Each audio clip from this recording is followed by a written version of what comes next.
Всем ассаламу алейкум. К нам обратился брат, у него сейчас тяжелая жизненная ситуация. Ребенок находится в очень тяжелом состоянии. Предварительный диагноз у ребенка – это лейкоз крови, то есть рак крови. Для дальнейшего лечения этого ребенка необходимо около 4-5 миллионов рублей. Ребенка зовут, то есть это Кадамзода Абубакр Отамбек, 11 месяцев на данный момент, поэтому он находится в очень тяжелом, критическом состоянии. Сейчас близкий родственник расскажет немножко. Саламу алейкум ва рахматуллахи ва баракатуху, бародарои ахли ислам. Ай барои худо агар ёрдам метавонӣ, марҳамат ёрдам кунӣ бора. Дар рӯзи сахт иншоллоҳ ки мо худо умедворем ки бародарон моро ноумед намекунад. Еще раз повторюсь, у ребенка обнаружили лейкоз крови. Необходимо лечение в одном из федеральных центров в России, чтобы провести и понять методы данного лечения. Сумма, необходимая для лечения этого ребенка, это около 5 миллионов рублей. Я ниже укажу реквизиты вот нашего брата, он будет на связи. Поэтому всем тем, кто поможет, окажет содействие, распространит данное видео, я буду очень благодарен. Ради Аллаха, давайте чем сможем, поможем этому ребенку. Всем ассаламу алейкум.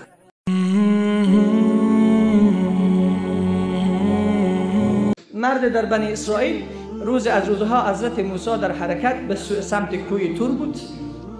یک مرد آمد جلو حضرت موسی، به حضرت موسی گفت من آنقدر فقیرم، آنقدر تحمل به فقر کردم، چندین سال است که این فقر را من پشت سر میگذرانم، حتی یک بار شکم درست من سیر نشده از غذا. گفت برو به اللهت بگو 10 درهم برای من بدهد. چند درهم؟ 10 درهم برای من بدهد، اخیر روز پس از من بگیرد.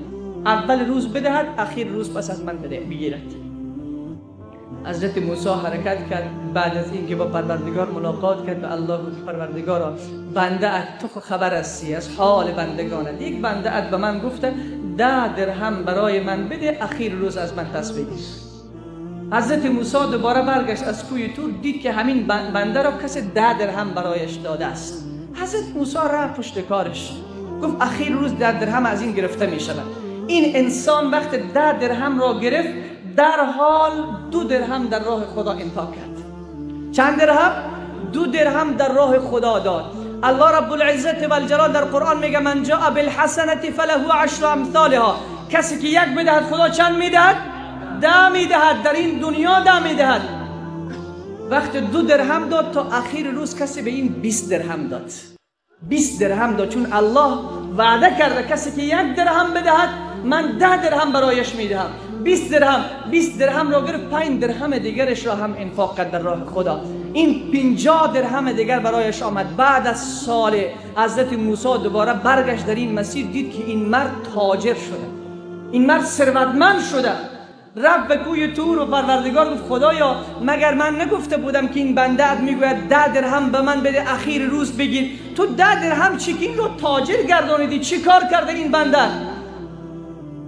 پروردگار گفت ای موسی، این بنده زرنگ من، این بنده باهوش من، این بنده که واقعا مرا میشناخت، همیشه من میخواستم که پول این کم بشود، این 10 درهم را از پیشش بگیرم، مرا قرضدار میکرد.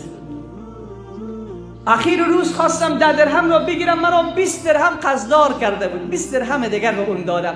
وقتی خواستم 20 درهم کم شود، 50 درهم دیگر من را قرضدار کرد. هر چه تلاش کردم مرا قرضدار کرد. این همه ثروت را برایش دادم.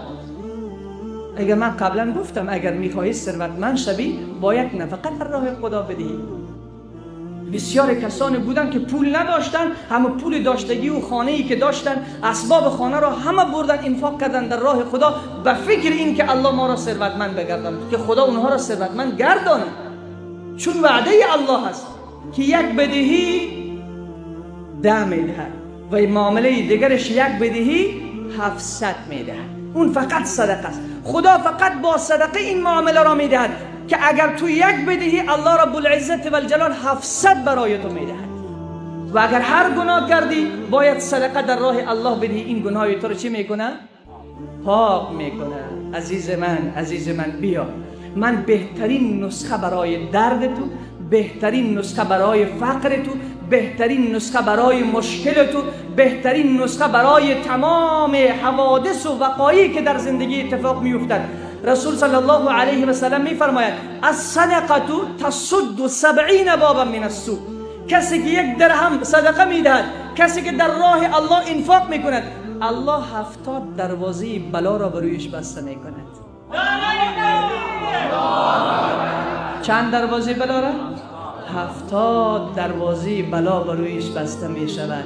تو صدقه بده، شاید همین روز کسی تو را در کمین میزد، همین که صدقه بدهی الله رب العزت و الجلال از این کمین تو را نجات میدهد. شاید موتر چپه میشد، به برکت صدقه الله رب العزت و الجلال این روز تو را نجات داد. شاید تو در خانه دیگه بخار انفجار میکرد، به برکت این صدقه الله همسرت را نجات داد. صدها مرتبه این اتفاق در زندگی ما افتاده، اما ما متوجه نشدیم که این برای چی هست. این برای صدقه در راه خداست. بندگان بودن که وقت برایشان می آمد و خودشان فقیر بودن، انصار مدینه و پیش رسول خدا صلی الله علیه و سلم آمدن، یا رسول الله ما باغ داریم، زمین داریم، زمین ما را تقسیم بکن، نصف این زمین را به مهاجرین مکه بده، برادران مسلمان ما، نصف دیگر این را به ما پس برگردان.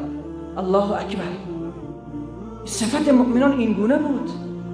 اونهایی که قبلا ما داشتیم به نامشان افتخار میکنیم، اونها می آمدن به محضر رسول خدا میگفتن یا رسول الله 20 جریب زمین دارم، 10 جریب این برای برادر مهاجر من بده که چیزی نداره، 10 جریب این را دوباره به من برگردان. رسول خدا صلی الله علیه و سلم فرمود نه، بلکه برادران مهاجرین شما با شما در باغ شراکت کار میکند، تمام حاصل باقی که به دست میارد شما تقسیم بکنید، نه زمین شما از دستتان میرود و برادر مهاجر شما هم ثروتمند میشود. انصار این گونه صفت داشته. ولی متاسفانه امروز ما هر چه داریم برای خود داریم. چی میگیم؟ ما که الحمدلله آرام هستیم، ما رو به دیگران چه ربط؟ نه، این صفت مسلمان نیست. رسول خدا فرمود مسلمان کامل نیست کسی که شب برود در بستر بخوابد در حالی که همسایه‌اش چی باشد؟ گرسنه باشد. این مسلمان واقعی نیست.